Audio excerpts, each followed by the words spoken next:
একজন বৃদ্ধ একটি বাড়িতে একা থাকতেন। তার বাড়ি ছিল গ্রাম থেকে একটু দূরে, বনের প্রান্তে। গ্রামের লোকেরা বলতো ওই বাড়িটি অভিশপ্ত, কারণ সেখানে বহু বছর আগে একটি মহিলা মৃত্যু হয়েছিল এবং তার আত্মা এখনো বাড়িতে ঘোরাফেরা করে। বৃদ্ধ লোকটি এসব গল্পে বিশ্বাস করতেন না। একদিন রাতে বৃদ্ধ লোকটি বই পড়ছিলেন। হঠাৎ তিনি শুনতে পেলেন একটি কণ্ঠস্বর, যা তার নাম ধরে ডাকছিল।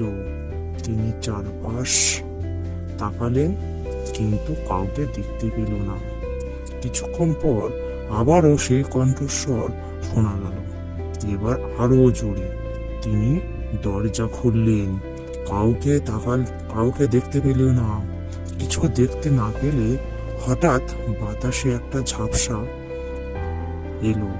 তিনি অনুভব করলেন যেন কেউ তার কাছাকাছি রয়েছে। তিনি ভয়ে কাঁপতে কাঁপতে ঘরের ভিতরে ফিরে এলেন এবং দরজা বন্ধ করে দিলেন। সেই রাতে থেকে বৃদ্ধ লোকটি তার প্রতি রাতে কণ্ঠস্বর শুনতে পেতেন। এইভাবে তার জীবন ওই বাড়িতে